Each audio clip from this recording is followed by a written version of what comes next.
मुशारका। अब मुशारका किस तरीके से काम करता है? मुशारका एक नॉर्मल पार्टनरशिपिंग है, जैसे आमतौर पे दो लोग पार्टनरशिप करते हैं और दोनों बराबर से इन्वेस्टमेंट करते हैं और जब लॉस होता है तो लॉस भी दोनों को बराबर का होता है। यानी कि ये खाली प्रॉफिट शेयर पार्टनरशिपिंग नहीं है, मुदारबा की तरह इसमें प्रॉफिट और लॉस दोनों शेयर करने पड़ते हैं दोनों पार्टीज को। अब बैंक के मामले में इसको देखते हैं कि बैंक आपके साथ किस तरीके से मुशारका करता है। मिसाल के तौर पे आपके पास 50 लाख रुपए हैं और आप एक घर खरीदने के लिए जाते हैं। अब वो घर है 1 करोड़ का। अब बैंक आपके साथ मुशारका करता है।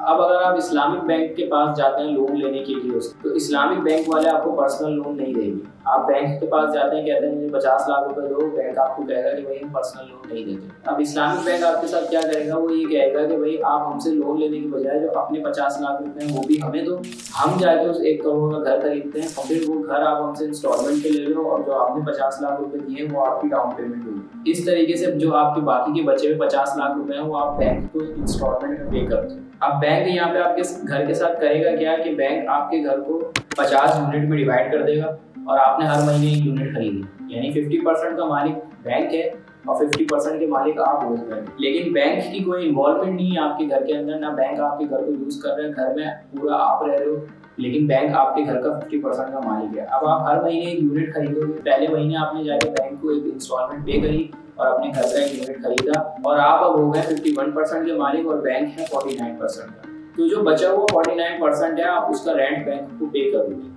इसी तरीके से आप अगले महीने गए, आपने फिर जाके एक और यूनिट खरीदा, अब बैंक मालिक है 48% का, आप मालिक है 52% के। तो अगेन जो बचे हुए 48% है उनका रेंट आप बैंक को पे करोगे। इसी तरीके से आपके जब यूनिट खत्म हो जाएंगे तो वो घर भी आपका हो जाएगा और जो रेंट है वो भी खत्म हो जाएगा। ये यहाँ पे एक इतना सिंपल सा मुशारका वाला मामला है बैंक का आपके साथ, लेकिन यहाँ पर भी इन्होंने एक लूपहोल निकाला है कि अगर कोई बंदा इंस्टॉलमेंट नहीं पे कर पाता तो वो उसके ऊपर ये पेनल्टी मांग। अब इस्लाम के अंदर तो कर्जदार के ऊपर इस वजह से और कर्जा डालना कि वो टाइम पे अदा ना कर सके तो ये हराम है। इस्लाम में तो पेनल्टी एग्जिस्ट नहीं करती, तो इन्होंने पेनल्टी को चैरिटी का नाम दे दिया।